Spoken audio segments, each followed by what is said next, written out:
ठाक होंगे। और सबसे पहले मैं मेजरिंग बता देती हूँ। मैं प्रोडक्ट यूज़ कर रही हूँ अल्टीमेट पावर ब्लोंड का 1 स्पून, और उसमें मैं यूज़ करूँगी 35 या 50 ml जो है मैं 30 वॉल्यूम डेवलपर को जो है वो ऐड करूँगी, क्योंकि मैं आज आपको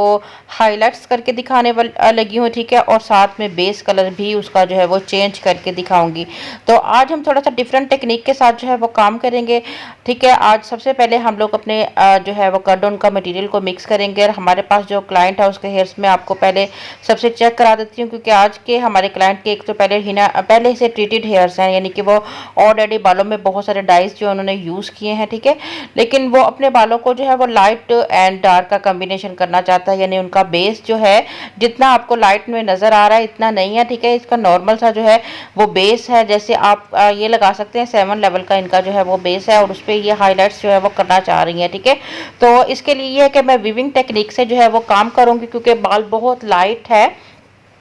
तो इसको जो है वो मैं बिल्कुल बारीक बारीक लेयर्स लूँगी, वीविंग करूँगी, और छोटे अपने बालों के लेंथ के मुताबिक फॉइल पेपर्स की जो है वो मैंने कटिंग की है, क्योंकि बहुत लंबा फॉइल पेपर इनके बालों से जो है वो बहुत जल्दी स्लिप होगा। तो इसलिए मैंने इनके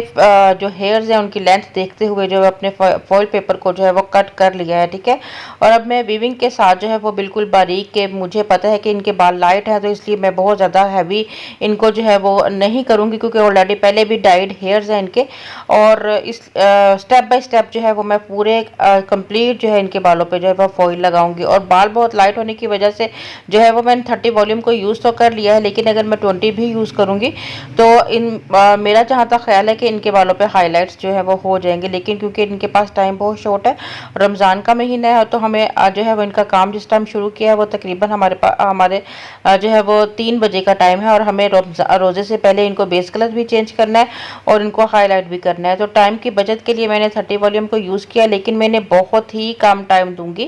ये जैसे कि मैं जब तक फॉइल की एप्लीकेशन कंप्लीट करूंगी, मैं साथ ही बैक से जो है वो चेकिंग भी शुरू करती जाऊंगी। और आई थिंक कि 10 मिनट में जब मैंने इनकी वर्किंग काम किया हेयर्स पे, तो 10 मिनट में इनके बैक वाला रिजल्ट आ चुका था, ठीक है। अभी मैं आपको साथ साथ प्रॉपर गाइड करूंगी, वीडियो को लास्ट तक देखते रहिएगा। वीडियो जो है वो अच्छा खासा लंबा जो है वो हो गया था, और मैंने काफ़ी ज़्यादा अंदर से जो है वो कटिंग की, ताकि आप लोगों के लिए प्रॉब्लम ना हो, क्योंकि फिर बाद में आप लोगों के कमेंट ये आना शुरू हो जाते हैं कि आप इतना लंबा वीडियो मत बनाया करें, हमें देखने में जो है वो प्रॉब्लम होता है, ठीक है। तो मेरी कोशिश होती है कि मैं आपको बहुत छोटा सा वीडियो करके जो है वो आप शेयर करूं, लेकिन फिर भी आप देखें कि ये जो वर्किंग आपके लोगों के साथ शेयर की जा रही होती है, ये कम से कम 4-4 5-5 घंटे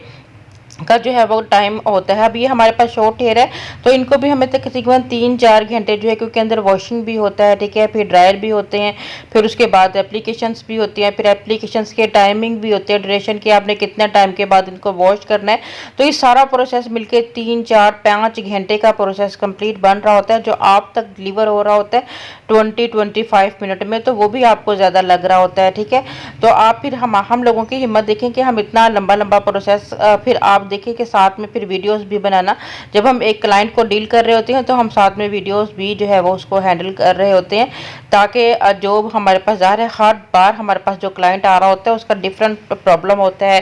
तो उस प्रॉब्लम को जो है वो आप लोगों के साथ जो है वो शेयर करना। क्लाइंट से परमिशन ली जाती है कि क्या हम आपका फेस जो है वो छुपा के अपने व्यूवर्स के साथ हम शेयरिंग कर लें। बहुत सारे क्लाइंट्स जो हैं वो इस चीज़ को समझते हैं कि, तो और वो परमिशन दे देती हैं, और बहुत सारे क्लाइंट ऐसे भी हैं जो इस चीज़ पे एग्री नहीं हो पा रहे होती हैं। तो जो क्लाइंट एग्री हो जाते हैं उनका मैं बहुत थैंक्स जो है वो बोलना चाहूँगी कि वो परमिशन देते हैं, और फिर आप तक जो है वो हम जितना भी ट्यूटोरियल होता है वो शेयर किया जाता है, ठीक है। तो काफ़ी मेहनत होती है एक ट्यूटोरियल बनने में। आई थिंक आप देखिए कि पूरा दिन हमारा फिर उसकी एडिटिंग करना, फिर आप तक पहुँचाना, तो कम से कम आप लोगों का इतना हक बनता है कि हमारी इस मेहनत को जो है वो सराहें, हमारी वीडियोज़ को लाइक करें, और आगे जो है वो इनको जो है वो शेयर किया करें, ताकि अब दूसरे लोगों का भी जो है वो फ़ायदा हो सके और हमारी भी थोड़ी सी जो है वो प्रमोशन हो जाए, ठीक है। तो अभी देखिए वीविंग टेक्निक के साथ जो है मैं प्रॉपर पूरे हेयर्स पे काम कर रही हूँ, बिल्कुल लाइट सी जो है वो मैं वीविंग जो है वो कर रही हूँ, ठीक है। क्योंकि बालों के मुताबिक जो है वो इतनी वीविंग इनमें काफ़ी होगी। ऑलरेडी लाइट बाल होने की वजह से जो है बहुत ज़्यादा अगर हम वीविंग कर देंगे तो पूरा हेयर जो है वो गोल्डन हो जाएगा, ठीक है। प्रॉपर आप देखिए इसकी वीविंग की टेक्निक में किस किस फार्मूला के साथ या कि किस किस सेक्शनिंग में आप लोगों के साथ प्रॉपर जो है वो शेयर करूँगी। बैक से मैंने 2 पार्टीशन और फ्रंट से जो है वो मैंने 3 पार्ट्स में जो है वो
वॉश कराने के बाद जो है वो मैं 10 वॉल्यूम डेवलपर लूँगी और 8.1 नंबर जो है वो मैं इसमें ऐड करूँगी। और इसमें क्वांटिटी मैं बिल्कुल इक्वल इसलिए रख रही हूँ कि हमारे क्लाइंट के बाल बहुत लाइट हैं और हमारे रूट्स जो हैं वो क्लाइंट के काफ़ी ज़्यादा जो है वो लाइट हैं, डार्क हैं सॉरी, ठीक है। तो उन डार्क को जो है वो थोड़ा सा लाइट करने के लिए जो है वो मैं 8.1 में 10 वॉल्यूम डेवलपर इक्वल यूज़ करूँगी ताकि साथ में ही जो है वो बेस भी हमारा थोड़ा सा चेंज हो जाए, ठीक है। और ऑलरेडी हमारे क्लाइंट के नीचे वाले हेयर्स जो हैं वो लाइट हैं, तो वो उन्हें जो है मसल के बहुत अच्छे लग रहे हैं, उनको ज़रूरत नहीं है चेंज करने की। हम थोड़ा सा जो येलो पिगमेंट है इसको न्यूट्रलाइज करेंगे, 8.1 नंबर को जो है वो यूज़ करेंगे, क्योंकि 8.1 में जो है थोड़ा सा ऐशी सा जो है वो शेड है, ऐश ब्राउन कलर का जो है ये कलर है और बहुत अच्छे से हमारे बालों को जो है वो कलर करेगा और येलो पिगमेंट को जो है न्यूट्रलाइज करेगा। और इसकी एप्लीकेशन भी आप कंप्लीट देख लें, बाकी मैं फिर दोबारा आप